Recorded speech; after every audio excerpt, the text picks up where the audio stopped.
a lot of people, I don't think, really understand like the mental side that we go through, whether it be our egos, whether it be our things aren't going our way. Could you just speak on that for a little bit? So the mental aspect it's honestly how much of a like that dog you have in you, but also how much can you control that dog to win the game.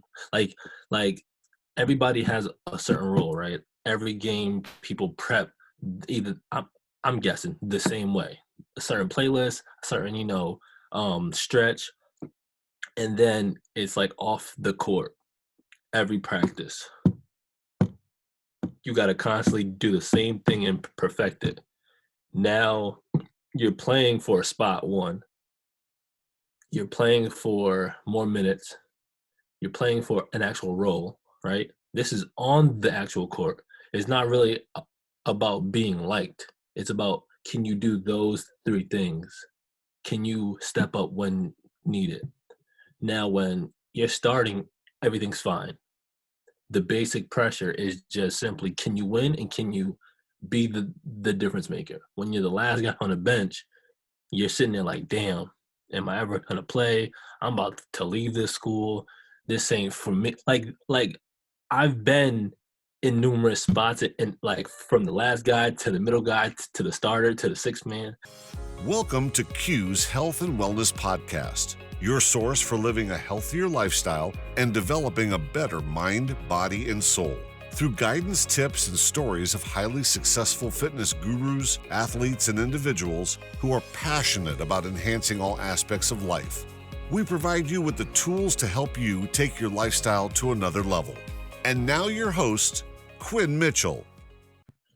Welcome to Q's Health and Wellness Podcast. This is your host, Quinn Mitchell. Today I have a very special guest. Geary is a former college hooper, and he's also a mental health advocate. How are you doing today?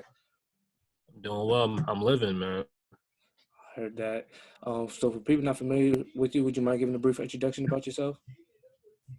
My name is Geary McLeod. I hooped at WestCon, then transferred to Mitchell, and back home to WestCon. I went to high school Maloney my freshman through junior year, transferred to New London for like 2 months just to get my grades up, and then transferred to Waterford for my like junior senior year. Won a championship, and then from there it kind of went downhill. I didn't know where to go, prep school, but I just went to community college, got my grades up, went to WestCon Mitchell because it was closer to home. Plus, it was like financial reasons. And then when I kind of like matured, I finally went back to WestCon, and I'm finishing what I started. Gotcha. That's awesome, man. So be talking to hoop. When did you first fall in love with the game of basketball? Sheesh. I think I fell in love with it like more when I was like literally an infant because I have 3 older brothers who just like played sports, not even just hoops, it was just sports. So, I would just watch them, and then I would get into like, what they were doing and how they was doing it. And like, it's funny because each brother has like a really strong strength and then like their weakness. Like one of them can shoot, the other one has balance, then the oldest one was just an all around just filthy player. And then it like I watched it, I tried to like mimic every move, and then I just became kind of like all of them in one. And then I fairly believe I'm the best brother. So yeah, that's definitely how it goes with the siblings, man. So what would you say your biggest obstacles were being a student athlete? being a student athlete, I think the biggest thing about it was trying to stay focused even when you feel like you're the big man on campus, right? You see movies with like, freshmen are just the men, like, you get all the chicks, all the girls, all the teachers love you, and then reality hits and you're on the same playing field as a regular student who's just literally waking up, work, classes, and then now you're held to a higher standard because you're representing someone's, your program. So I think the hardest part is literally adjusting the first few years or the first semester to high school to now college wise, and like no one's gonna really hold your hand to like really like organizing your free time. Gotcha. So how did you personally balance out? Because I know West Con, that's at CT. It's like a big party school sometimes. So how did you balance out like putting in work in your social life and then putting in time in the gym and also getting your classwork done? Like, how'd you basically balance it all out? I'm gonna start off for being honest. My first 2 years, like I never finished a full year, and I'm gonna tell you why.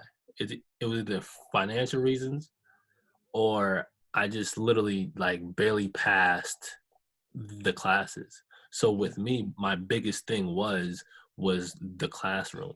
So I would like barely get by, but like showing coaches now, it's not going up. It's just staying stagnant and then just kind of dropping down. Mm-hmm. So my biggest thing was balancing out free time along with what do I got to get done. If I don't get this done, I don't reward myself with the having fun and the partying. Um, I tried to correlate the fact that as much time as you're putting in the gym, you got to put that same amount of time into the classroom. So Mm-hmm. once I started to expand and like network with like either the teachers or like my classmates, that's when things just started skyrocketing.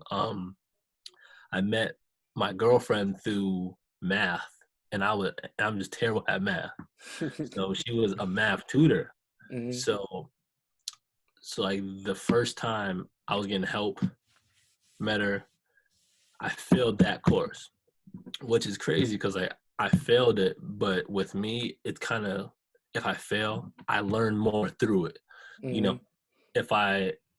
if I get beat back door, I'm not gonna keep on overplaying. I'm gonna like bait it and then bounce. But Mm-hmm. you just gotta know sometimes you're gonna fail. And luckily, the times that I've failed, I've bounced back so much that you don't really remember when I failed.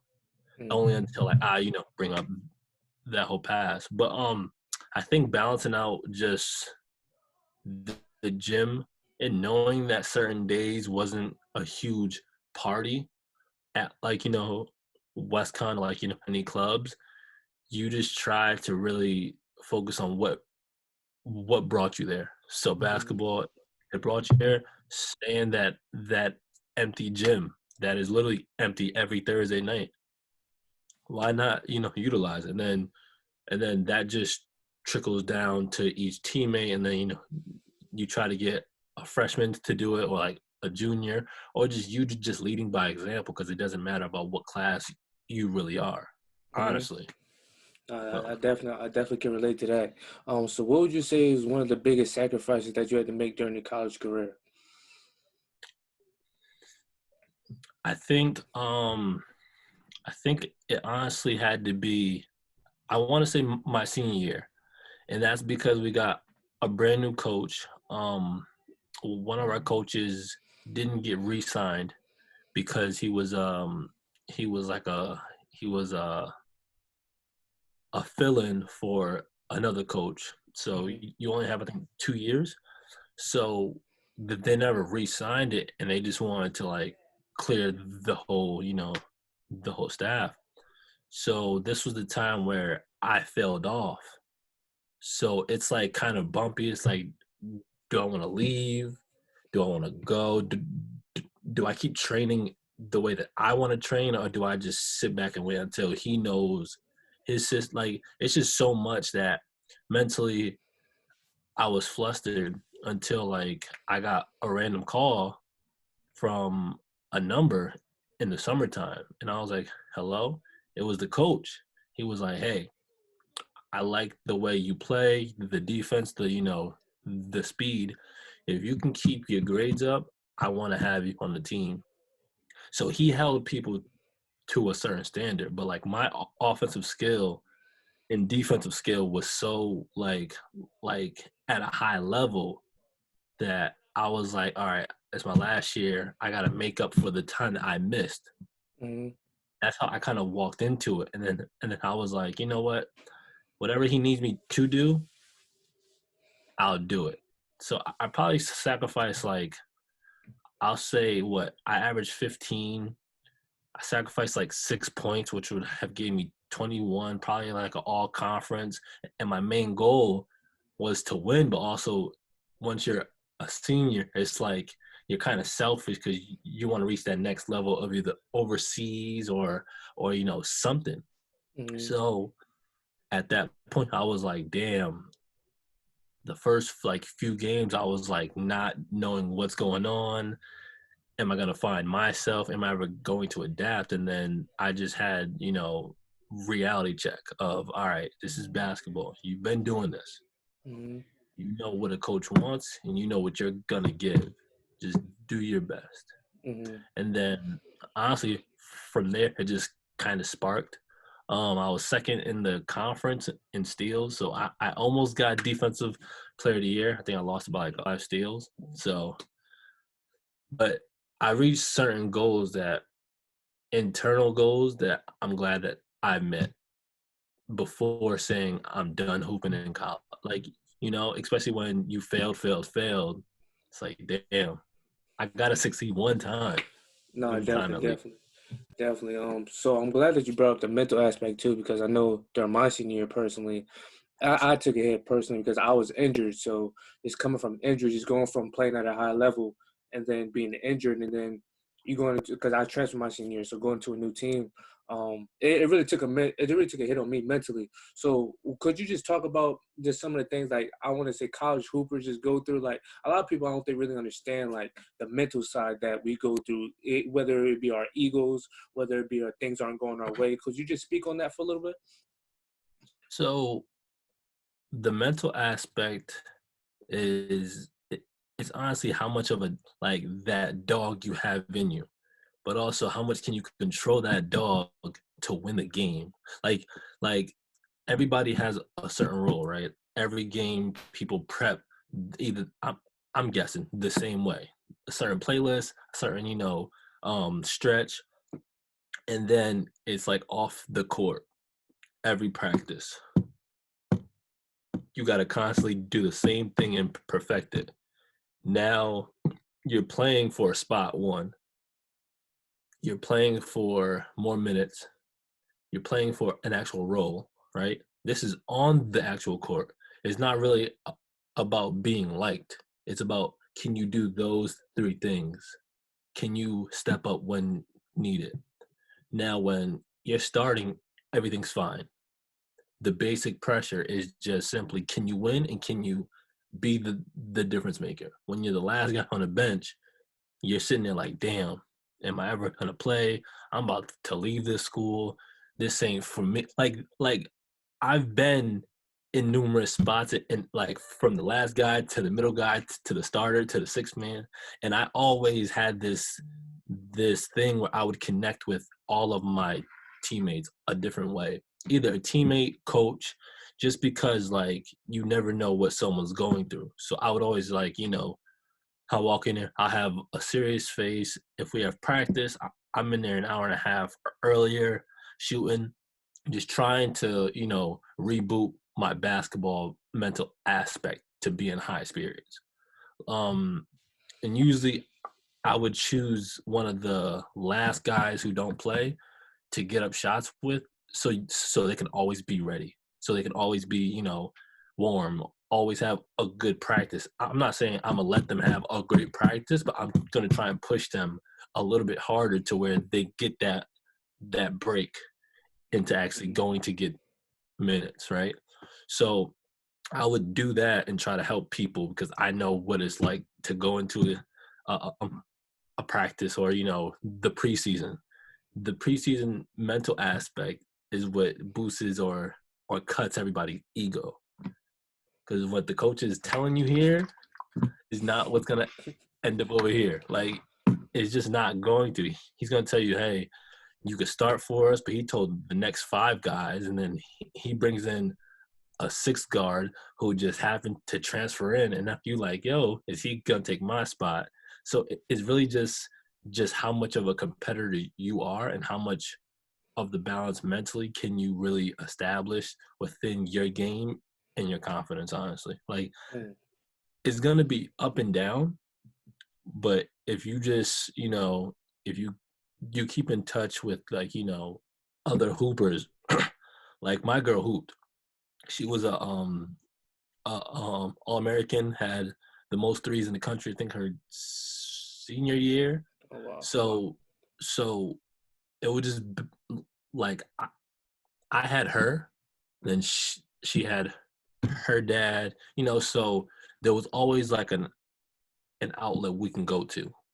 But also my coach was just an honest guy, and I'm an honest person, so I just shot straight to it. Like the first day, what can I do to be boom, boom, boom, boom, boom? You tell me what I gotta do, I'm gonna reach that goal, and I'm never looking back. It's just the competitive spirit you need to have that protects your mental from breaking down. It's gonna break down, but the question is, how are you gonna bounce back from that? Like, people get hurt, people fail off, people don't make it that mid-season cut. Like, it's just so many things that you just mentally got to be prepared for, honestly. Now, before I jump into even deeper into the mental aspect, I want to ask you this one last question, just pertaining to hoop. Is there something that you would tell a college hooper or even a high school hooper that their coach wouldn't necessarily tell them? I would tell them my story, honestly, but I would tell them I used to be someone who just didn't want to leave. And by just saying that, like, that is powerful within itself. Like, I'll be early in the gym, like early enough where I won't be able to shoot after in case for practice, anything. But I will show. I won't post it. I'll just be in there working, doing the same thing, reps. I used to never get tired. So that was like my boost over everybody else. I didn't smoke. I barely drank. So I just had Jamaican lungs, just gone, just never tired, just gone. So I think just training to the best of your ability and knowing that if you listen to the little things that they ask for, like rebounding, just playing your hardest, and even talking. Even if you talking and you ain't even know what you talk about, they gonna love it, and they gonna be like, "You just talking, but you're not saying them. But at least you talking. He's the only one talking." So do things that stand out, not just only in the scorebook. Got you. Now let's talk about your brand, your scattered thoughts. Is it? Am I right? You got So Scattered Thoughts as the brand, and then the clothing line is the brand with 3 dots. Yes, sir. So let's talk about that a little bit. I know you've been promoting that for a while now. But can you just tell us, like, what is it about, and what made you start off having this brand? Shockingly, I started Scattered Thoughts because 2016 was my freshman year. 2016, 2015 was my freshman year when I failed off. And at this point, I'm talking, my family wasn't really like close-knit, and they were just really separate. So it was just more of if I go home, nothing's gonna change. So I was just broke. I had an Android, and this was when like iPhones and Wi-Fi was just was clutch. So I have an Android. I had to use other people's phones, and I had no one to really talk to because my phone wasn't working. So I just started writing and just making it to a thing where my writings was more verbal than me with my emotions.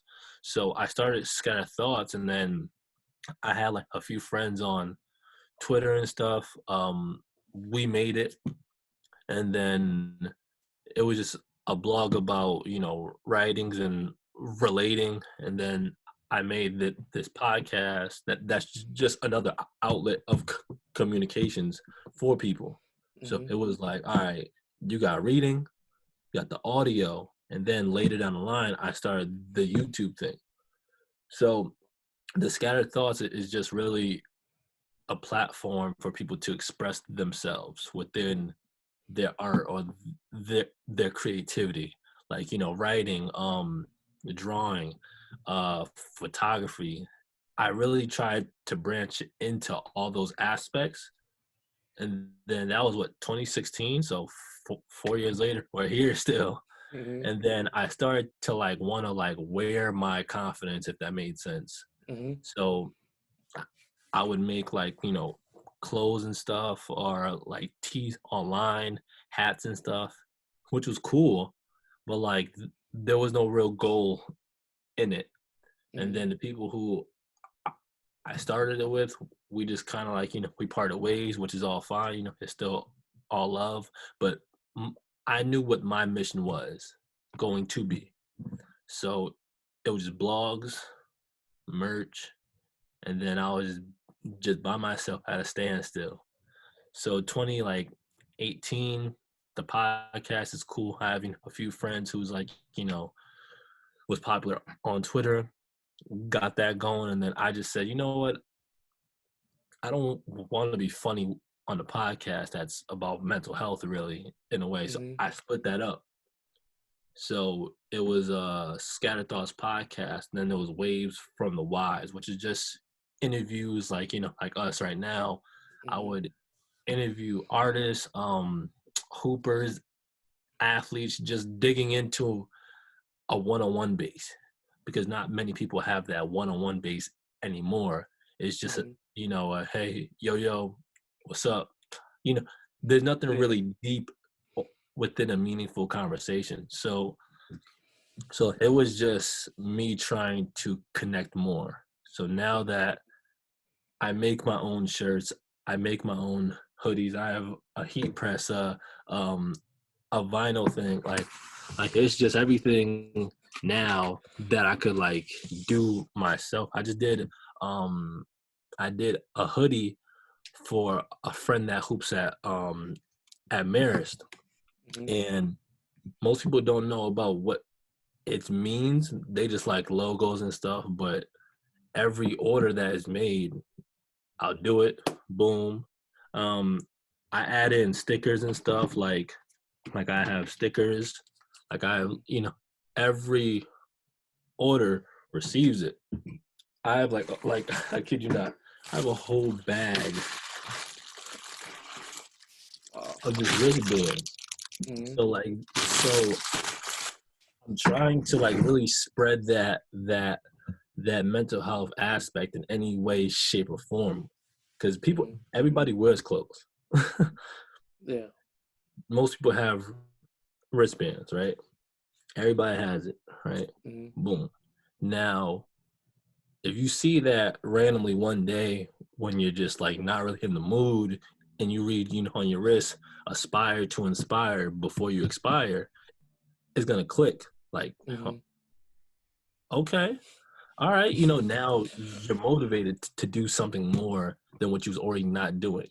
So it's just everything I do, I try to perfect it with a meaningful message. So, and also I would just like write like handwritten notes, like dear John, thank you for the, like, you know, I just want to do everything and make it copacetic, like make it like meaningful, because most people don't care, or they care for like this much of a time frame, not like the long run, which is why I also try and keep in contact with every customer and just make sure that they're good.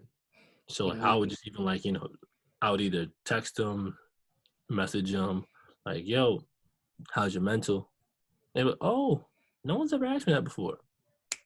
Yeah. Boom. Now we're past that gate, right? I'm the house, we're past that gate. Now we're entering that lawn of your mental.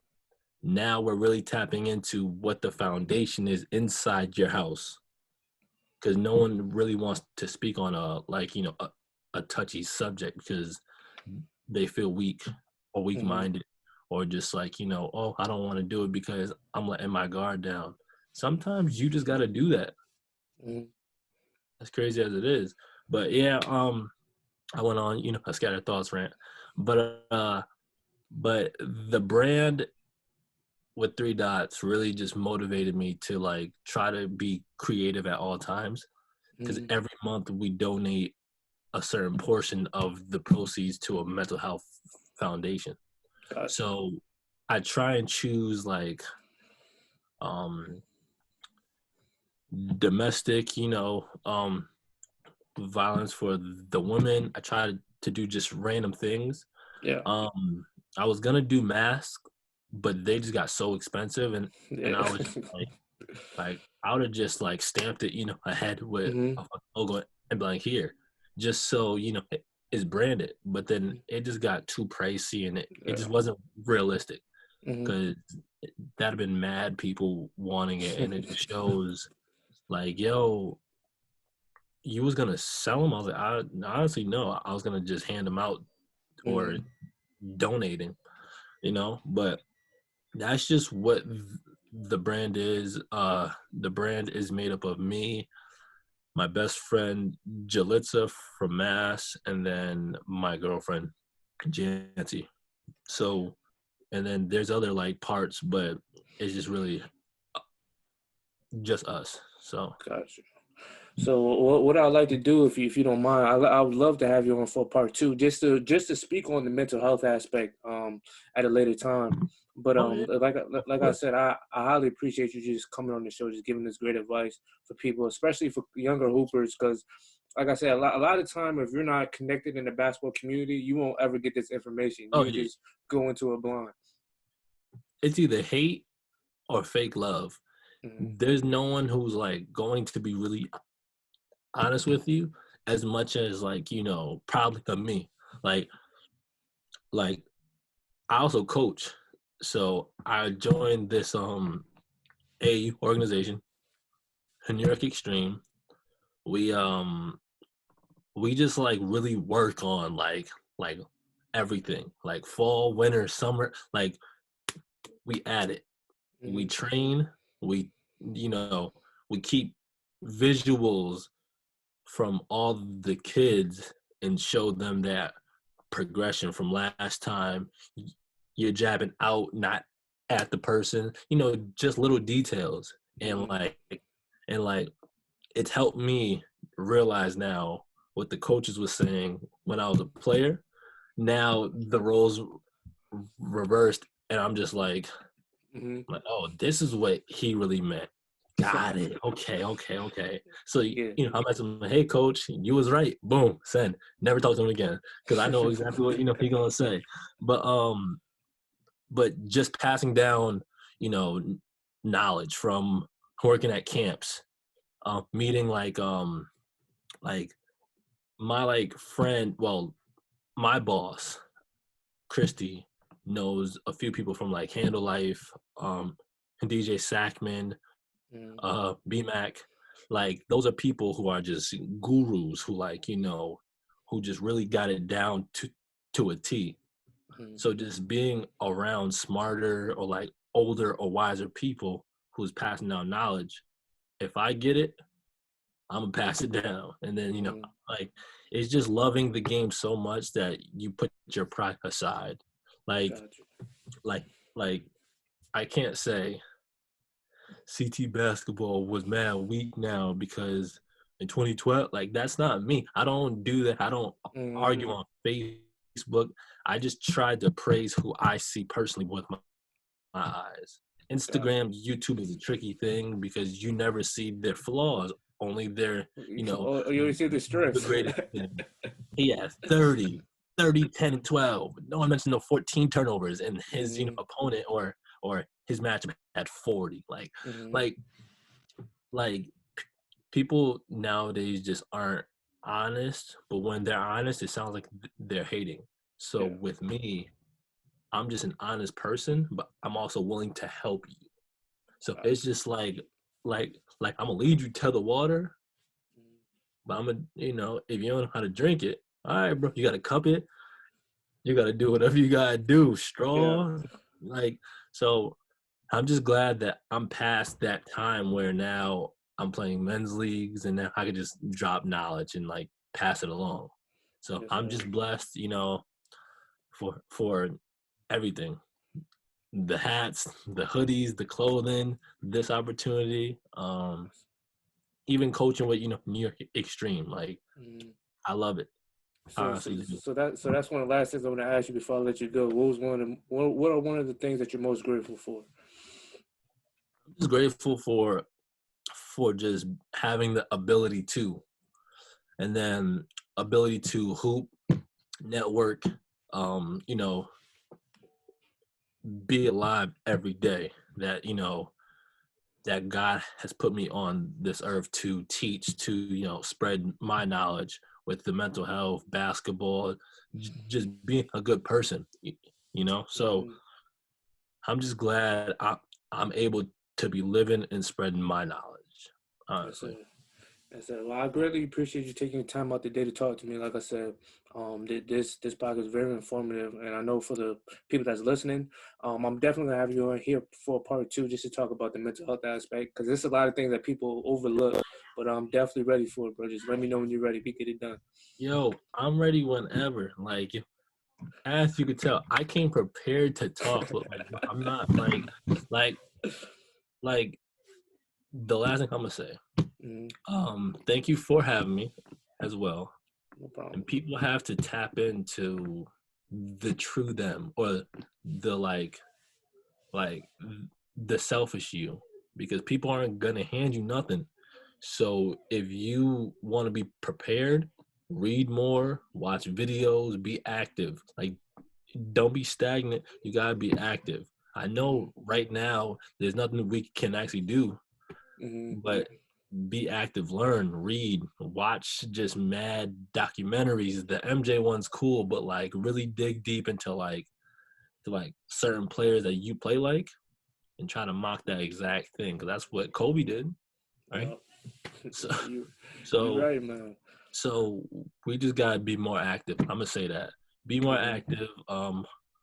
Focus on your mental health. Mind your business better than you did yesterday, because that will get you a long way. I appreciate it, bro. Of course, man. Thanks for joining us on this episode of Q's Health and Wellness Podcast. Don't forget to subscribe or to leave us a review on iTunes or the listening platform of your choice.